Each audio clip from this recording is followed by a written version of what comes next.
Good afternoon, everyone. Shannon Scott coming to you from inside of beautiful Savannah, Georgia, on a picturesque puffy cloud day inside of Hillcrest Abbey Cemetery, which is right around the corner from Bonaventure Cemetery, along with the Catholic Cemetery neighboring. And we're actually going to explore a little bit of both cemeteries today. But namely, I wanted to arrive here to the family plot of the Aliffi family and the sculptor of greatness, who we owe much to in the world of sculpture in the United States and, of course, area cemeteries, to say the least. The father, Antonio Aliffi, born July 12th, 1888, and then died November 19th, 1936 at 48 years of age. But nonetheless, a little background on not just the Aliffi family, but what really set, let's say, the texture, the landscape for the Aliffis to arrive to America, and that is the rural cemetery movement.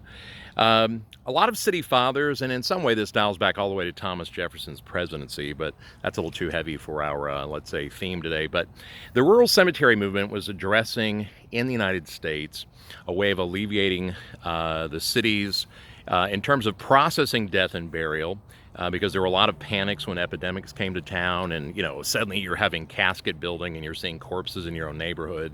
That was a little bit of a depressing factor. So there are a lot of beautiful cemeteries in the world. There's a lot of great cemeteries across the world, but, got to give the United States props because of, let's say, the advantage of real estate, available land. This is really where the great cemetery culture gets propagated, because, yeah, you had this excess space. You had real estate available to make these, 200, 300, 400 acre cemeteries. But in effect, these were America's first parks, and following suit, we see in little tiny towns, not only, let's say, Farmer Joe becomes the stone cutter, but also the funeral homes. And if you think about, like, driving through middle America today, and let's say a lot of those towns are, they lost everything to the malls of the 20th century or whatever. But what's still maybe the biggest, fanciest building in those little, small, rural American towns, and maybe still doing okay as a business or maybe great as a business? Yeah, the funeral homes. Generally, they cause it to kind of break and stare, right? So ultimately, we see the stone quarry culture coming to life, and really a fervor, a passion for decorating family plots with beautiful objects of art. And that was greatly appealing to European sculptors, and sculptors everywhere. But the Europeans said, these academy guys, if you think about the history of sculpture a little bit, I mean, Michelangelo had some stuff in private, maybe homes inside of churches. If you were an academy guy, odds are, you might get to sign your name to something and put it somewhere in the world. But you didn't have, let's say, regular work. And you could almost say that the United States was the perfect match for a very talented sculptor like Antonio Aliffi. Lost sight of their grave. Oh, sorry, I've walked all the way around. But what I'm saying there is that, the United States meant regular work. It meant you might also get to sign your own name to something. So Antonio, basically, like a lot of these other sculptors, when the art academies closed for the summers, there we see his wife, Carmelina, they would get on these ships for 2-3 weeks at a time, and they would take them across the United States, all the way to the eastern seaboard of the U.S., and they would sculpt like dogs all summer long, basically squirreling together our money, the U.S. dollar, because in some sense, in their homelands, even though they may have been, like Antonio Aliffi was, the fourth generation of a sculptor family, and came from Syracuse, which had a respectable culture of stone cutters or sculptors making fountains and pillars and everything else that was decorative. But two things: you probably weren't getting paid as much as, let's say, the skill level and the art itself was worth, and the money at some level not nearly as comparable to the United States dollar. And I'm not an economic expert, but I think a part of the appeal was that these sculptors could come to the United States and they could squirrel together our money, and then they, after the summer ended and the academies, their academy jobs would be back in session, they would then return to their homelands. But you see, the money they had squirreled together would actually allow them to live better inside of their own professions, inside of their own homelands. And I think sometimes, especially the way, let's say, media is kind of controlled today, that conversation somehow has gone lost. And when we still, we still hear a little bit about the American dream and Ellis Island, and how, it took a while to get approved to come to through Ellis Island into New York City.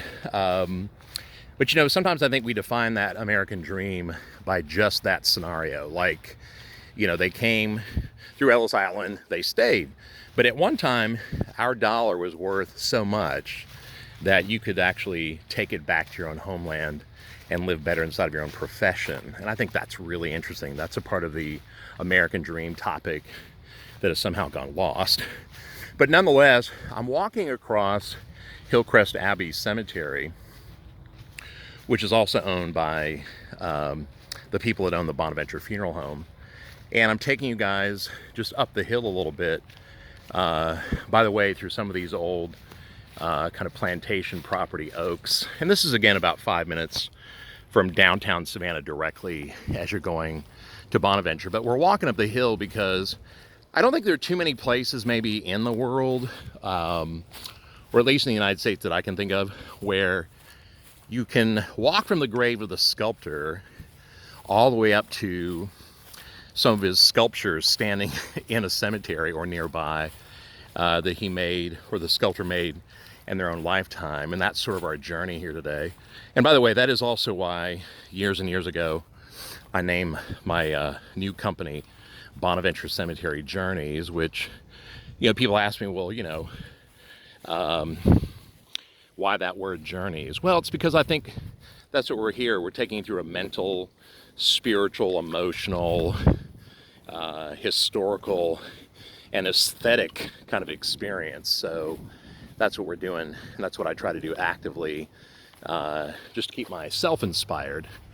But this is the Catholic cemetery, which dates back to 1853, and it's really where you would find more works by sculptors like Aliffi, and also at one time his employer, John Walls, W-A-L-Z, who in many ways was the real king and enterpriser of all this stuff. In fact, what's neat about the statue I'm going to show you guys is that it's actually next to one of the works of John Walls. So it's kind of like former boss and then evolved, graduated employee work side by side. But the Flood family, very well respected and admired in Savannah, long history here. And they also clean this plot actively, which is great. But there's an angel here, kind of in a Christ-like kneeling fashion, but also sort of carrying the cross. It has a little bit of a Rock of Ages statue flavor. But nonetheless, this particular statue was modeled after Aliffi's daughter, Grace. And the sun's gone down a little bit, so I'll try to hold the camera up here close. But just beautiful details, very feathery wings, and I love how her tunic or garb almost seems like candle wax-like, water-like, very spiritual in a sense, flowing all the way down. And then we see maybe, I don't know if that's a lily or maybe an acanthus plant. There's also the shield to kind of show off the Christian soldier idea. But the Flood family dedicated this to their son, William, who died at 20. And I think it was the only son that they had. But what's particularly lovely about this is that, as far as I know, this is the only work that Aliffi signed, or is still standing in Savannah that he signed.